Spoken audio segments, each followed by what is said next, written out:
नमस्कार, स्वागत है आप सभी का। तो राजस्थान का करंट अफेयर्स हम लोग पढ़ रहे थे, जिसमें से जनवरी से मार्च वाली जो मैगजीन है वो हम पूरी कंप्लीट कर चुके हैं। उसके बाद जो अप्रैल से जून वाली दूसरी मैगजीन है उसका जो फर्स्ट चैप्टर है, यानी कि जिसमें योजनाएं, कार्यक्रम, नीतियां, अभियान, वो भी कल हमारा कंप्लीट हुआ। आज जो इसका नेक्स्ट चैप्टर है जिसमें क्या क्या होगा, ये है रिपोर्ट।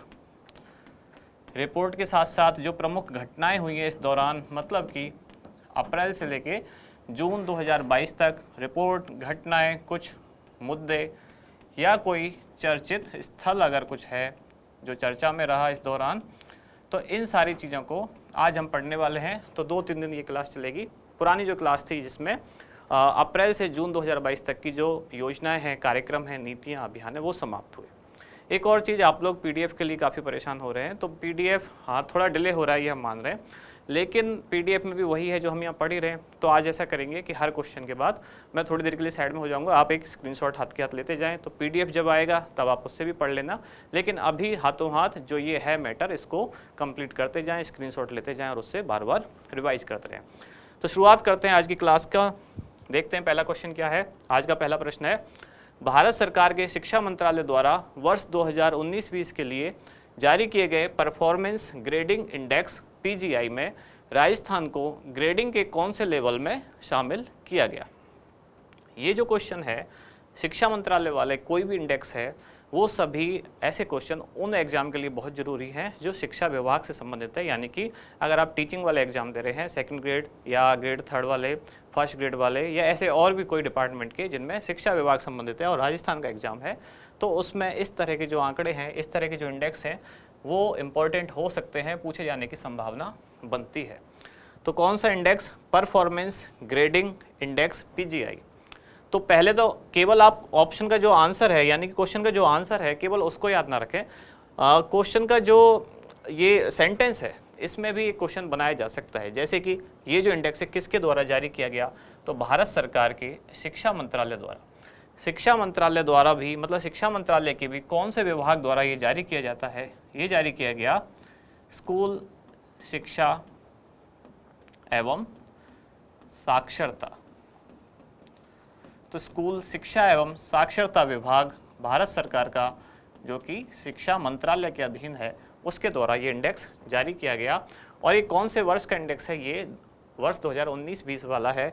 जो कब जारी किया गया? ये जारी किया गया 27 जून 2022। टीचिंग वाले एग्जाम के लिए इंपॉर्टेंट है ये वाले इंडेक्स, क्योंकि टीचिंग से रिलेटेड है, शिक्षा से रिलेटेड है। 27 जून 2022 को जारी किया गया स्कूल शिक्षा एवं साक्षरता विभाग भारत सरकार द्वारा और भारत सरकार के शिक्षा मंत्रालय द्वारा।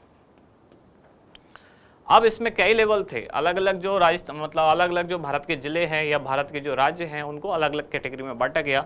तो जो सारे ज़िले थे, सारे जो राज्य थे, उनके कई लेवल बनाए गए, जिनमें राजस्थान कौन से लेवल में शामिल था? तो उसका आंसर है लेवल 3। और राजस्थान का इसमें क्या स्कोर रहा? तो स्कोर रहा राजस्थान का कितना? 859। और ये 859 कितने में से था? ये 1000 में से। क्लियर हुई बात? स्कूल शिक्षा एवं साक्षरता विभाग द्वारा जारी किया गया 27 जून 2022 को। ये भारत सरकार के शिक्षा मंत्रालय के अधीन है। ये वर्ष 2019-20 का इंडेक्स था।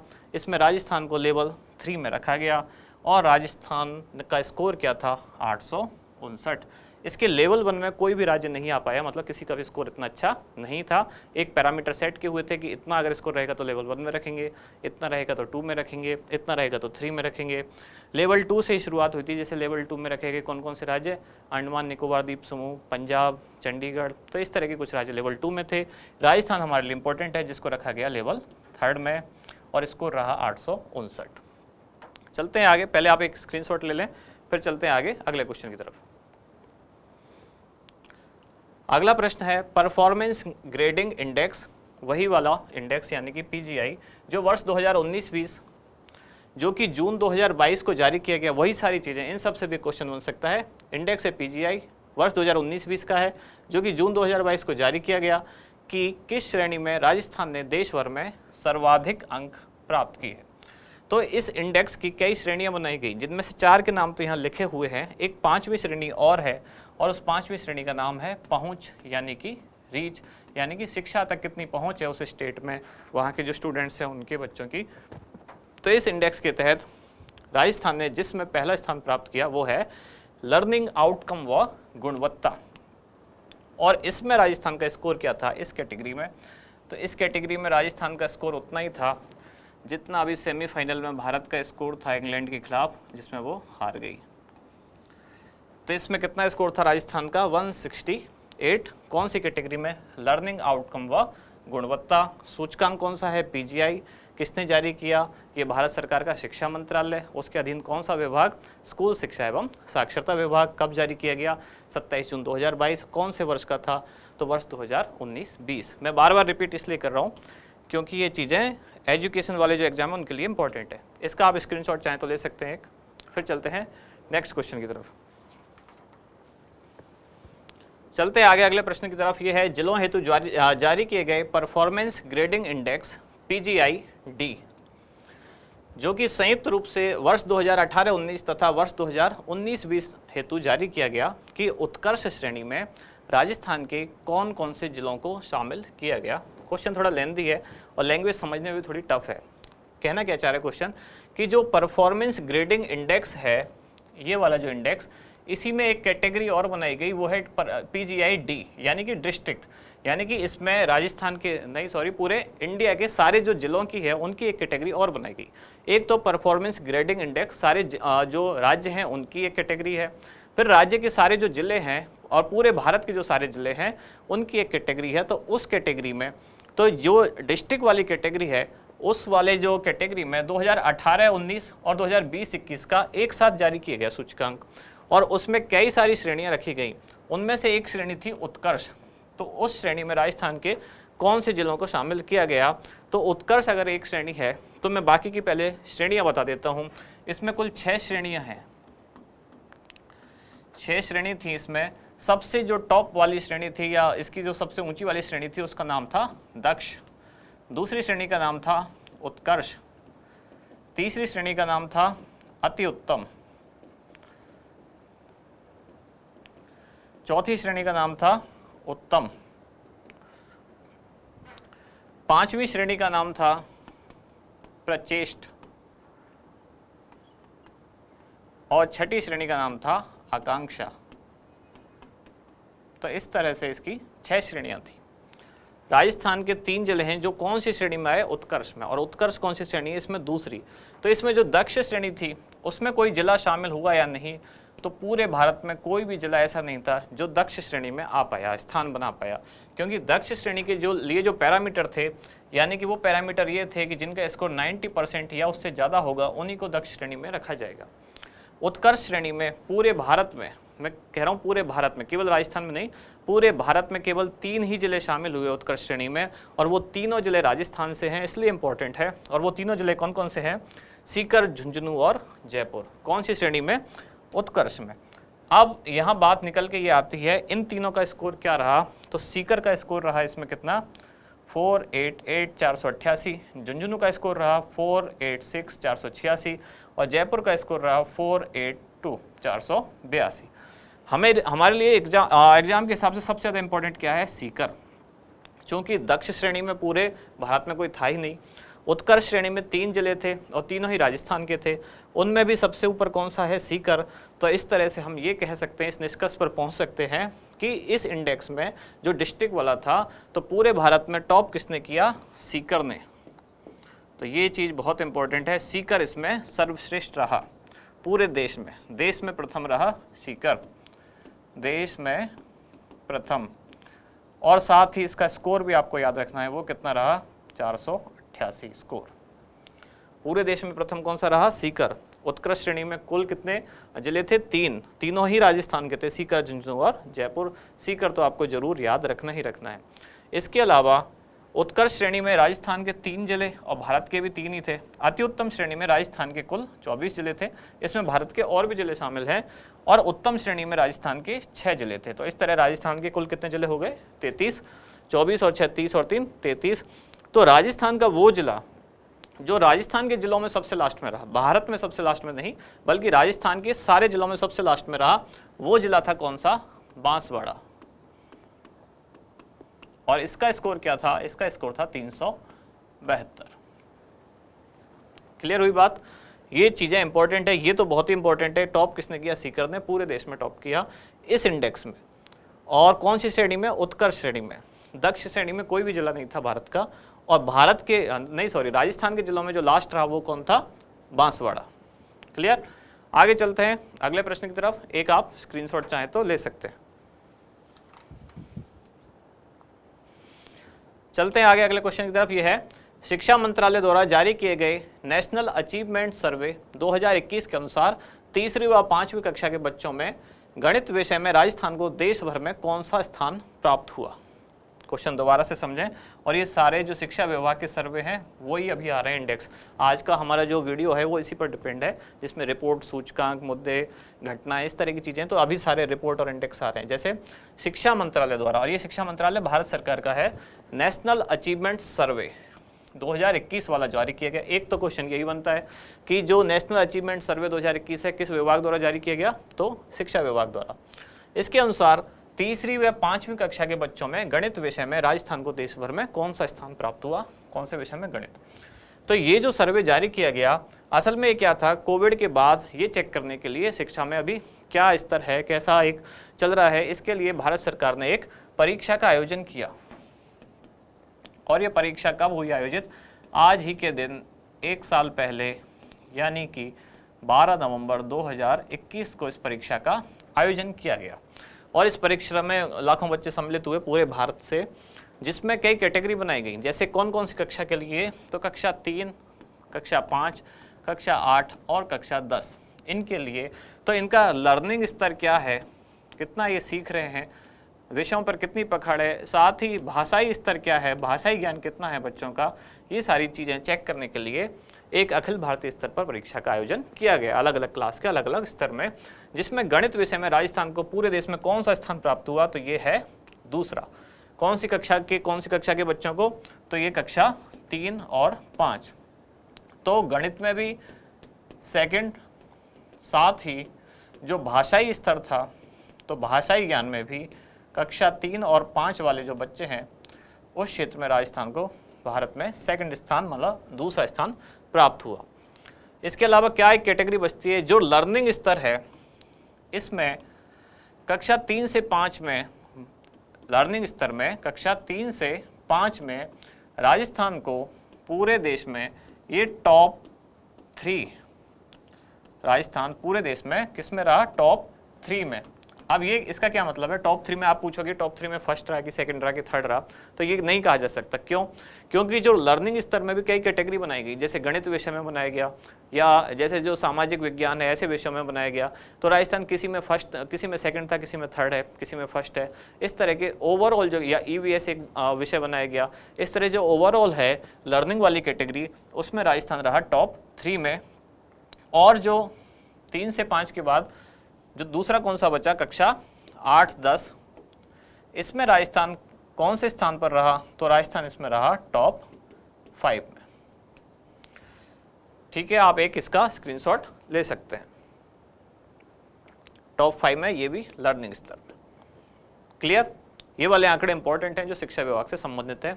अब चलते हैं आगे अगले प्रश्न की तरफ। ये प्रश्न क्या है देखते हैं। Food safety and standard authority of India द्वारा राजस्थान के कितने आवासीय विद्यालयों को ईट राइट स्कूल प्रमाण पत्र प्रदान किया गया? कौन सा प्रमाण पत्र? ईट राइट स्कूल किसके द्वारा दिया जाता है? तो FSSAI। एक क्वेश्चन ये भी है, ईट राइट स्कूल प्रमाण पत्र किसके द्वारा जारी किया जाता है? तो food safety and standard authority of India द्वारा। और इसमें राजस्थान के कितने आवासीय विद्यालयों को शामिल किया गया? तो इसका उत्तर है इसमें राजस्थान के 37 आवासीय विद्यालयों को शामिल किया गया। इसके अलावा राजस्थान में जयपुर से 2 जगह और हैं। कौन कौन सी? मसाला चौक, ये इस क्वेश्चन से संबंधित नहीं है लेकिन ये FSSAI से संबंधित है। एक तो मसाला चौक और एक मानसरोवर चौपाटी, इनको भी एक अवार्ड दिया गया। कौन सा अवार्ड? ये है क्लीन स्ट्रीट फूड हब। ये अवार्ड नहीं, ये एक तरह का क्या है? सर्टिफिकेट है। इन दोनों को ये प्रमाण पत्र दिया गया, ये एक सर्टिफिकेट दिया गया कौन सा? क्लीन स्ट्रीट फूड हब, किसको? मसाला चौक और मानसरोवर चौपाटी को। और जो FSSAI द्वारा राजस्थान के कितने आवासीय विद्यालय हैं? ध्यान रखना, आवासीय विद्यालय और विद्यालय में अंतर होता है, मतलब ऐसा विद्यालय जहाँ बच्चे रह भी सकते हैं, ऐसे विद्यालय कितने शामिल किए गए? तो 37। एक स्क्रीनशॉट आप ले सकते हैं। बढ़ते हैं अगले क्वेश्चन की तरफ। अगला प्रश्न क्या है? हाल ही में भारत के महापंजीयक और जनगणना आयुक्त कार्यालय के नमूना पंजीकरण प्रणाली यानी कि सैंपल रजिस्ट्रेशन सिस्टम द्वारा जीवन प्रत्याशा पर एक रिपोर्ट, कौन सी रिपोर्ट? संक्षिप्त जीवन तालिकाएं 2015 से 2019 जारी की गई। उस रिपोर्ट के अनुसार वर्ष 2015-2019 के दौरान जन्म के समय राजस्थान की जीवन प्रत्याशा कितनी है?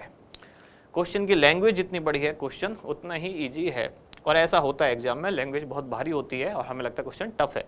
क्वेश्चन केवल इतना सा है कि 2015-19 के दौरान राजस्थान में जीवन प्रत्याशा कितनी है और क्या क्या है। अब इस क्वेश्चन में कई क्वेश्चन है, जैसे कि अब इस जीवन प्रत्याशा को जारी करने वाला संस्थान कौन सा है? तो संस्थान है भारत का महापंजीयक और जनगणना आयुक्त कार्यालय, और उसके अधीन कौन सा संस्थान? नमूना पंजीकरण प्रणाली, ये जो सिस्टम है ये जारी करता है। और रिपोर्ट का नाम क्या था? संक्षिप्त जीवन तालिकाएं 2015 से 19। तो इसलिए ये मैंने इतना बड़ा सेंटेंस लिखा ताकि इसमें भी खुद 2-3 क्वेश्चन हैं, तो आप पूरा क्वेश्चन भी याद रखें और उसके ऑप्शन भी याद रखें। तो अब ये कितनी है जीवन प्रत्याशा? पहला ऑप्शन है 69, दूसरा है 66.8, तीसरा है 71.3 और चौथा है 69.7।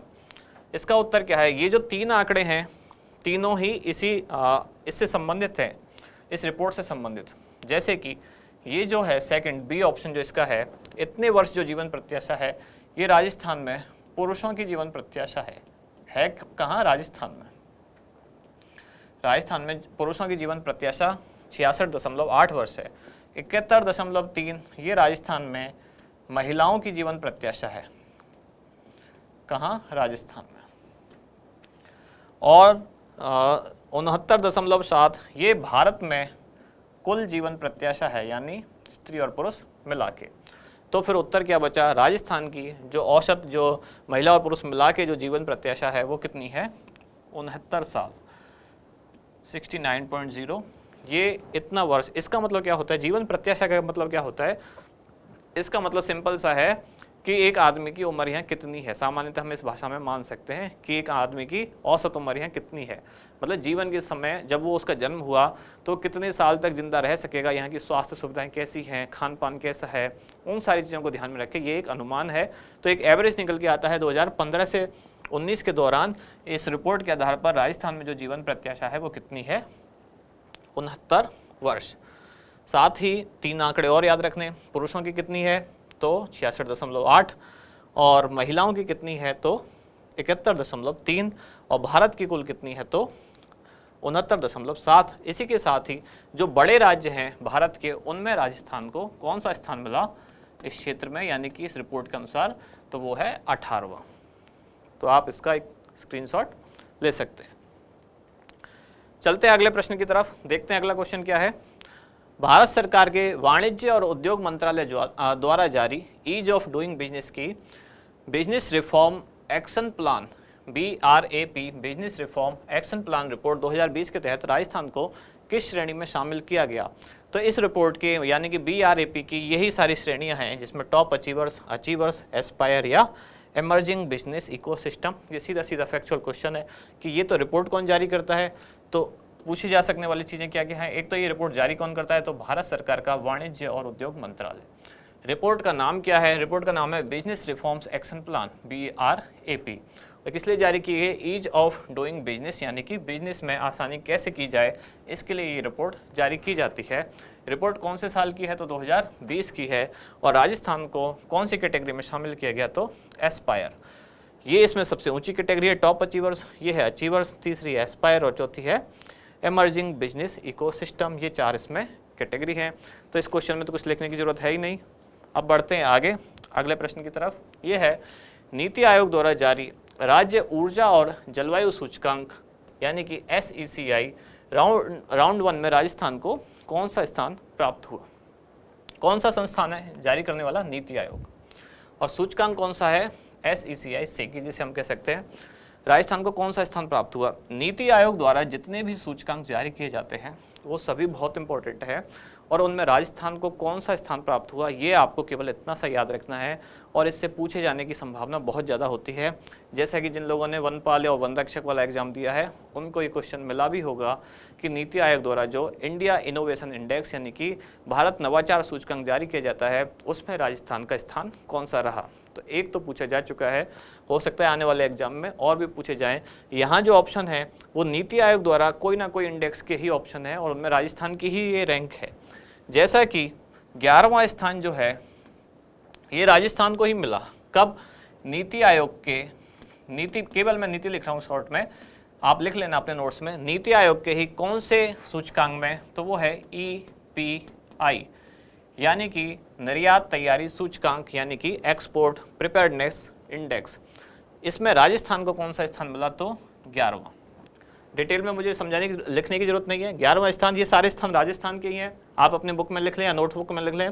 11वां स्थान राजस्थान का नीति आयोग द्वारा जारी किए गए EPI एक्सपोर्ट प्रिपेयर्डनेस इंडेक्स निर्यात तैयारी सूचकांक, इसमें राजस्थान को मिला 11वां स्थान। अब सवाल उठता है तो पहला किसको मिला, पहला मिला गुजरात। क्लियर? अब है 17वां स्थान, ये किसका है, ये इस क्वेश्चन का आंसर है, यानी कि नीति आयोग द्वारा जो जारी राज्य ऊर्जा और जलवायु सूचकांक है SECI। अच्छा, ये सारे सूचकांक 2021 वाले हैं जो 2022 में जारी किए गए। अब मेरे को बार बार 21 लिखने की जरूरत नहीं है, नीति आयोग द्वारा ये सारे सूचकांक 2021 के हैं, 22 में इनकी रिपोर्ट आई है। तो इस 17वां स्थान किसको मिला, इस आयोग द्वारा इस सूचकांक में राजस्थान को 17वां स्थान मिला। तो इसी में ये तो राजस्थान को हो गया 17वां, जो इस क्वेश्चन का आंसर है, इसको लिखने की जरूरत नहीं है। तो इसमें भी पहला किसको मिला, तो पहला मिला गुजरात को। अब जो थर्ड ऑप्शन है यानी कि 16वां स्थान, ये भी नीति आयोग द्वारा जारी कौन सा सूचकांक, बार बार नीति आयोग नहीं लिखूंगा मैं, तो वो है नीति आयोग द्वारा जारी स्वास्थ्य सूचकांक। केवल स्वास्थ्य लिखा है मैंने, आप सूचकांक लिख लें। नीति आयोग द्वारा जारी स्वास्थ्य सूचकांक में राजस्थान को कौन सा स्थान मिला, राजस्थान को है ये 16वां स्थान। तो इसमें भी पहला किसको मिला, पहला इसमें मिला केरल को। और ये चौथा जो कि वनपाल वाले एग्जाम में पूछा जा चुका है कि 12वां स्थान राजस्थान को मिला, कौन से में, तो ये था भारत नवाचार सूचकांक यानी कि इंडिया इनोवेशन इंडेक्स। तो आप नवाचार या इनोवेशन या पूरा लिख लें, इंडिया इनोवेशन इंडेक्स या भारत नवाचार सूचकांक, उसमें राजस्थान को मिला 12वां स्थान। और इसमें पहला किसको मिला, तो इसमें पहला मिला कर्नाटक को। ये 11वां और 16वां, ये दो चीजें थी यानी कि EPI और स्वास्थ्य सूचकांक नीति आयोग के, ये तो हम डिस्कस कर चुके हैं हमारी जो पहली मैगजीन है यानी कि कौन सी, जनवरी से लेकर मार्च वाली। लेकिन ये जो 12वां स्थान है, 12वां जो यानी कि नवाचार सूचकांक है, ये हमने अभी डिस्कस नहीं किया था। और इसका कारण क्या है, ये आई रिपोर्ट कब, जुलाई 2022 में, और जुलाई वाली मैगजीन पे अभी हम पहुंचे नहीं हैं, तो जून के बाद जब जुलाई आएगी उसमें भी आपको ये क्वेश्चन मिलेगा दोबारा। तो यहाँ आप एक बार चारों याद रख लें, और ये क्वेश्चन बहुत इंपॉर्टेंट है, मैं बार बार कह रहा हूँ। नीति आयोग द्वारा जो चारों सूचकांक जारी किए गए, इनमें राजस्थान का क्रम आपको जरूर याद रखना है। कैसे भी आप याद रख सकते हैं, जैसे स्वास्थ्य में 16वां है, निर्यात में 11वां है, नवाचार में 12वां है, और इसमें क्लाइमेट वाले में यानी ऊर्जा और जलवायु वाले में 17वां है। तो आप कैसे भी करके याद रखें, वो आपकी जिम्मेदारी है, लेकिन ये चारों आपको याद जरूर रखने हैं। राजस्थान का क्रम तो जरूर ही याद रखना है, और उसके बाद हो सके तो पहला कौन सा रहा वो राज्य भी आपको याद रखने हैं। अब चलते हैं आगे अगले प्रश्न की तरफ। ये है food safety and standard authority of India द्वारा जारी फूड सेफ्टी इंडेक्स 2021-22 के तहत राजस्थान को कौन सा स्थान प्राप्त हुआ। तो ये सिंपल सा क्वेश्चन है, यानी कि राजस्थान का फूड कितना सेफ है, इस बात का प्रमाण पत्र कौन जारी करता है, तो food safety and standard authority of India. और इसके हिसाब से राजस्थान को कौन सा स्थान मिला, तो राजस्थान को प्राप्त हुआ स्थान 10वां। सीधा सीधा आपको क्रम याद रखना है। चलते हैं आगे। इसमें पहला किसको मिला, बस वो और याद रखें, पहला इसमें मिला तमिलनाडु को। ठीक है, अब आगे चलते हैं अगले क्वेश्चन की तरफ। ये क्या है, अक्षय ऊर्जा उत्पादन में राजस्थान देश में कौन से स्थान पर आ गया है। सिंपल सा क्वेश्चन है, तो इसका सिंपल सा ही आंसर है। ये आंसर क्या है, प्रथम स्थान पर आ गया है राजस्थान अक्षय ऊर्जा के उत्पादन में। और ये मैं कब तक के आंकड़े बता रहा हूँ, ये मैं जैसे हमारी मैगजीन चल रही है अप्रैल से जून वाली, तो जून 2022 तक के आंकड़ों के हिसाब से बता रहा हूँ। तब तक राजस्थान में 17,040 मेगावाट इतनी क्या हो चुकी थी अक्षय ऊर्जा। अब आप कमेंट्स में ये ना बोलें कि सर अब बढ़ गई है, अब ये हो गई है, वो हो गई है। बढ़ेगी तो सही। ये कब तक के आंकड़े हैं? जून 2022 के, क्योंकि हमारी मैगजीन 2022 वाली चल रही है, तो तब तक राजस्थान फर्स्ट आ चुका है। तो फर्स्ट है तो अभी भी फर्स्ट ही है। बाकी इसमें और ऊर्जा बढ़ चुकी होगी। और इसमें ये तो है कुल अक्षय ऊर्जा, यानी कि इसमें पवन ऊर्जा, सौर ऊर्जा सारी शामिल हैं। इसमें से केवल पवन ऊर्जा कितनी है, सॉरी केवल सौर ऊर्जा कितनी है, तो वो है 10,000 मेगावाट, या इसी को भी क्या कहते हैं, दूसरी यूनिट में कन्वर्ट करें तो 10 गीगावाट। ये किससे? केवल सौर ऊर्जा से। 10,000 मेगावाट या 10 गीगावाट सौर ऊर्जा राजस्थान में डेवलप हो चुकी है, और इसके तहत अक्षय ऊर्जा में राजस्थान का प्रथम स्थान अभी तक आ चुका है, अभी तक पूरे भारत में। क्योंकि राजस्थान अक्षय ऊर्जा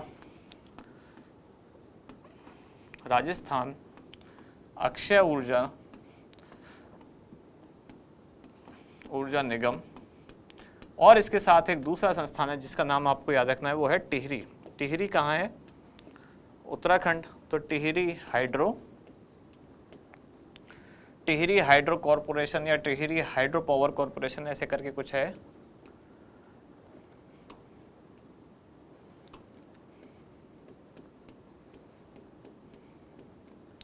इसके साथ समझौता किया गया इन दोनों संस्थानों के साथ, और समझौता क्या था जिसमें यह हस्ताक्षरित किया गया कि राजस्थान में 10,000 मेगावाट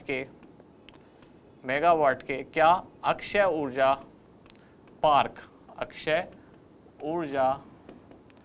पार्क बनाए जाएंगे। किसके द्वारा समझौता किया गया? टिहरी हाइड्रो कॉरपोरेशन और राजस्थान अक्षय ऊर्जा निगम के द्वारा। अभी तक जो अक्षय ऊर्जा में राजस्थान को देश में प्रथम स्थान मिल चुका है, जिसमें 17,000 से ज़्यादा मेगावाट जो ऊर्जा है वो राजस्थान उत्पन्न कर रहा है। इसमें से इसमें से 10,000 तो केवल सौर ऊर्जा से राजस्थान द्वारा उत्पन्न की जाती है। एक और इसमें फैक्ट है, और वो फैक्ट क्या है? एक है roof top solar energy. Roof top solar energy क्या होती है? छत पे जो लगे हुए सोलर पैनल हैं, तो केवल छतों पर लगे हुए सोलर पैनल के द्वारा राजस्थान में कब तक इस महीने तक कितनी ऊर्जा उत्पन्न की जाती थी? 748 मेगावाट। और इस हिसाब से राजस्थान पूरे देश में कौन से स्थान पर था? तो दूसरा था राजस्थान, ऐसा सबसे ज़्यादा उत्पादन करने वाला रूफ टॉप सोलर एनर्जी से। तो फिर पहला कौन है रूफ टॉप वाला? तो पहला है यहाँ, कौन है? यहाँ भी पहला है गुजरात। क्लियर?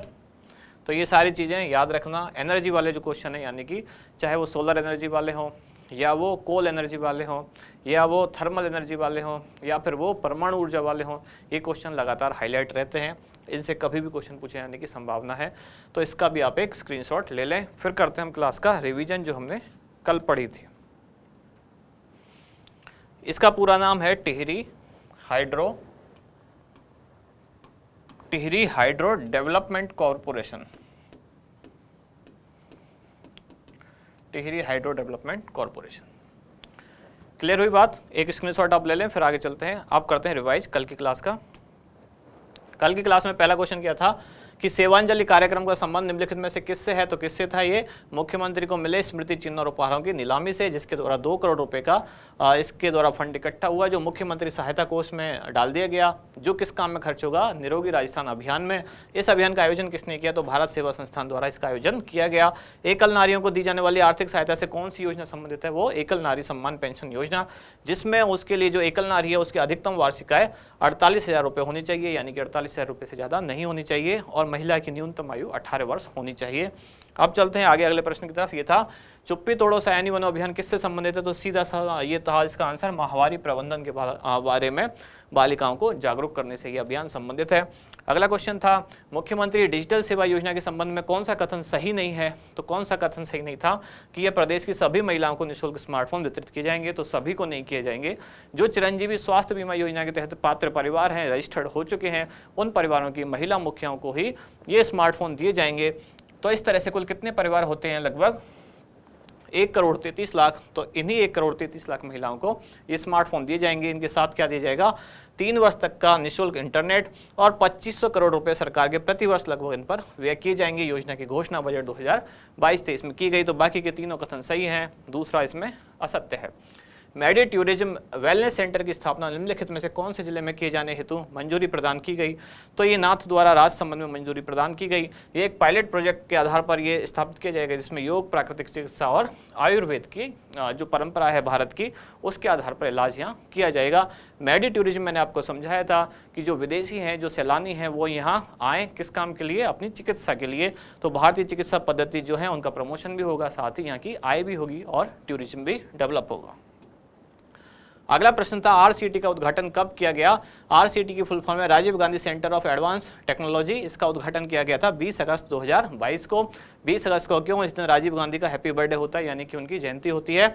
और ये राजस्थान डिजी फेस्ट के दौरान इसका उद्घाटन किया गया। जो राजस्थान डिजी फेस्ट कब आयोजित हुआ, तो जयपुर में ये आयोजित हुआ 19 और 20 अगस्त को, जिसकी थीम थी टेक्नोलॉजी फॉर ऑल। और एक और राजस्थान डिजी फेस्ट अब चल रहा है, वो कहाँ चल रहा है, जोधपुर में, उसका नाम भी राजस्थान डिजी फेस्ट दिया गया है।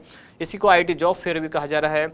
इसकी डेट में लगातार कन्फ्यूजन है। आज अपडेट आई है न्यूज़पेपर में, वो है 11 से 13 नवंबर, और राजकीय पॉलिटेक्निक कॉलेज जोधपुर में ये आयोजित हो रहा है। तो अब ये चल रहा है, देखते हैं 13 नवंबर को समाप्त होता है या 12 को समाप्त होता है, उसी हिसाब से हम डेट भी चेंज कर लेंगे। सुजस वाली क्लास में भी मैंने ये बात कही थी। सुजस की मैगजीन में ही हर बार डेट अलग आ रही है, कभी आ रही है 11 से 12, कभी आ रही है 11 से 13। तो फाइनल डेट अभी तक 11 से 13 है। आगे चलते हैं अगले क्वेश्चन की तरफ। ये था पर्यटन विभाग द्वारा आयोजित सांस्कृतिक कार्यक्रम फोक सफर में किस वैश्विक संस्था ने सहयोगी की भूमिका निभाई, तो किस संस्था ने, यूनेस्को ने सहयोगी की भूमिका निभाई। कार्यक्रम का पूरा नाम था फोक सफर, एक कल्चरल राइड टू राजस्थान, जिसमें जवाहर कला केंद्र के साथ सहयोगी संस्था की भूमिका कौन थी, किसने निभाई, यूनेस्को द्वारा। अगला प्रश्न था निम्नलिखित में से किस संस्था की सिफारिश पर वरिष्ठ नागरिकों के लिए रिटायरमेंट होम नाम से अलग से एक टाउनशिप डेवलप की जाएगी, तो ये संस्था थी संयुक्त राष्ट्र पॉपुलेशन फंड, जो कि 60 वर्ष या उससे ऊपर के जो नागरिक हैं उनके लिए एक टाउनशिप बनाएगी। और इसमें ये जो टाउनशिप कहाँ बनाई जाएगी, जहाँ पहले से कोई आवासीय कॉलोनी है और आसपास कोई हॉस्पिटल है, ऐसे उसके 500 मीटर के दायरे में स्थापित की जाएगी। अगला प्रश्न था वरिष्ठ नागरिक तीर्थ यात्रा योजना का संचालन कौन से विभाग द्वारा, तो ये देवस्थान विभाग द्वारा किया जाता है। वरिष्ठ नागरिक मतलब 60 वर्ष या उससे अधिक आयु के लोग इसके लिए पात्र हैं, और 70 वर्ष से अगर अधिक आयु के व्यक्ति हैं तो वो अपने साथ कोई सहायक भी ले जा सकते हैं। इस योजना के तहत मैंने आपको बताया था कि इसको आप एक बार सुजस वाली या तो PDF में देख लें या वीडियो में देख लें, क्योंकि ये बहुत लंबी योजना है, बहुत सारे पैरामीटर हैं, यहाँ सारे लिखने पॉसिबल नहीं है। जैसे कि इसमें 13 स्थान है जहाँ रेल यात्रा द्वारा, और एक स्थान है जहाँ हवाई मार्ग द्वारा यात्रा की जा सकती है। इस तरह से कुल कितने स्थान हैं, तो कुल इस योजना के तहत 14 स्थान हैं। भारत के बाहर का केवल एक ही स्थान है, वो है पशुपतिनाथ मंदिर, और हवाई मार्ग द्वारा भी केवल एक ही स्थान पर यात्रा कराई जाएगी, वो भी कौन सा है, नेपाल पशुपतिनाथ। इस योजना के तहत कुल 20,000 यात्रियों को प्रतिवर्ष यात्रा कराई जाएगी, जिसमें से 18,000 रेल मार्ग द्वारा और 2,000 जो होंगे वो वायु मार्ग द्वारा, यानी कि हवाई जहाज द्वारा। जयपुर से राजस्थान से अभी तक 3 ट्रेन, अब चौथी भी रवाना हो चुकी है। पहली रवाना हुई थी जयपुर से रामेश्वरम के लिए, दूसरी रवाना हुई थी जोधपुर से जगन्नाथपुरी के लिए, तीसरी रवाना हुई थी वो भी जोधपुर से और कहाँ के लिए, रामेश्वरम के लिए, और चौथी ट्रेन रवाना हो गया 11 नवंबर को, वो कहाँ के लिए, वो गंगा सागर के लिए। अभी तक राजस्थान से 4 ट्रेन रवाना हुई हैं, जिनमें से 3 जोधपुर से हैं और 1 जयपुर से गई है। साथ ही जो ट्रेन गई हैं उनमें से 2 ट्रेन रामेश्वरम गई है और 1 ट्रेन जगन्नाथपुरी गई है और 1 गंगा सागर गई है। तो इस तरह से 13 स्थान हैं जिनमें रेल मार्ग द्वारा यात्रा कराई जाएगी। 13 की लिस्ट दी हुई है PDF में, सुजस वाले में देख लें या तो आप या वीडियो में देख लें। तो इस तरह से ये यात्रा कराई जाएगी कौन से विभाग द्वारा, देवस्थान विभाग, राजस्थान सरकार द्वारा। अगला प्रश्न था जयपुर थिएटर फेस्टिवल का आयोजन किसके द्वारा किया गया। यह अपनी तरह का पहला संस्करण है इस थिएटर फेस्टिवल का। इसका आयोजन किया गया जवाहर कला केंद्र और तारामणि फाउंडेशन दोनों के द्वारा। और लास्ट क्वेश्चन क्या था, अमृत महोत्सव कार्यक्रम आयोजित करने में राजस्थान को कौन सा स्थान प्राप्त हुआ, तो राजस्थान को इसमें पहला स्थान प्राप्त हुआ। आज़ादी के 75 वर्ष पूरे होने के उपलक्ष्य में विभिन्न कार्यक्रम किए गए। 4500 से अधिक जो कार्यक्रम हैं वो अकेले राजस्थान द्वारा किए गए। तो इस तरह से राजस्थान को प्रथम स्थान प्राप्त हुआ। तो यहाँ समाप्त हुई हमारी क्लास। अब जैसा कि कल से हमने एक शुरुआत की थी कि आप लोगों की जो भी समस्या हैं, जो कमेंट्स हैं या कुछ क्वेश्चन हैं वो देख लेते हैं। ज़्यादातर मैं आपसे ये कहना चाह रहा हूँ, आपके जो भी कमेंट्स हैं वो क्लास के रिगार्डिंग ही करें, यानी कि हमारी जो पढ़ाई से संबंधित चीज़ें हैं वही पूछें। टेक्निकल चीज़ें मुझे बहुत ज़्यादा नहीं पता है, कौन सी चीज़ कब शुरू होगी कब बंद होगी, तो ऐसी चीज़ें ना पूछें तो अच्छा है। तो देखते हैं आज आप लोगों ने क्या क्या पूछा है।